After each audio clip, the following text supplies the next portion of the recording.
Je suis Guillaume Martineau et je vais vous expliquer dans ce tuto comment tirer le meilleur parti de votre side imaging afin de pêcher efficacement. Donc tout d'abord, j'appuie 2 fois sur menu, il y a le premier réglage à faire sur l'onglet sonar, comme on a vu dans le précédent tuto. Donc la fréquence de vue latérale 455 kHz, donc ça c'est pour toutes les détections en profondeur supérieure à 10 mètres. Et si vous voulez avoir une détection très précise, vous passez en 800 kHz. Forcément, ça change l'image avec les réglages qui étaient effectués sur le 455. Et le 800 kHz sert entre 0 et 10 mètres pour avoir le maximum de précision. Moi, je vais revenir en 455 pour ce tuto. Et la dernière chose à régler dans l'onglet sonar est les lignes de portée side imaging. Donc ça va vous permettre, on va le voir très vite, d'afficher tout simplement les distances avec les lignes pour situer au mieux les différents obstacles sur l'image side imaging. Une fois que ces deux réglages ont été effectués dans l'onglet sonar, j'appuie pour avoir accès au menu Express, où là je vais avoir le réglage du side imaging à proprement parler. Donc double alarme, on l'a vu, je détecte à gauche et à droite. Si je veux simplement passer en side imaging, je mets à droite, je me mets sur cet onglet droite et j'aurai toute la berge ou tout le côté droit du bateau. De même, si je veux analyser simplement le côté gauche. La sensibilité, donc entre 1 et 10, là c'est pareil, ça va être en fonction de ce que vous allez chercher à afficher.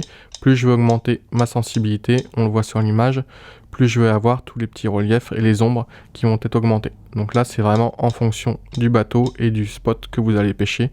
Vous venez régler votre sensibilité afin d'avoir la meilleure image possible. Les améliorations. Sensibilité, on l'a déjà vu. Le contraste, là aussi, en fonction de la luminosité du soleil et de ce que vous voulez faire ressortir sur l'image. On voit bien que quand je force sur mon contraste, les lignes de démarcation sont beaucoup plus nettes et j'ai aussi tous les blocs qui vont apparaître. Donc généralement, moi, je reste sur du 12. Netteté, là aussi, c'est juste pour avoir un affichage en fonction de ce que vous voulez. Donc généralement, on reste inactif sur cet appareil-là.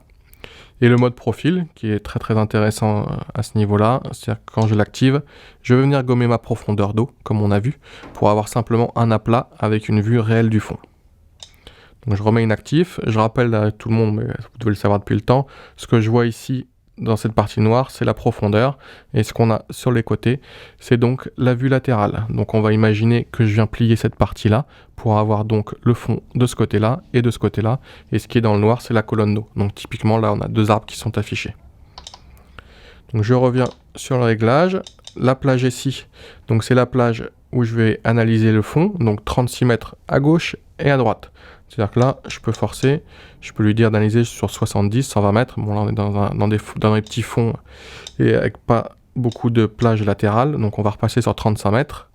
Et donc, ici, on va avoir une vue parfaite. Moi, c'est vrai qu'en utilisation globale, je me situe entre 30 et 50 mètres, suivant les plans d'eau que je vais exploiter.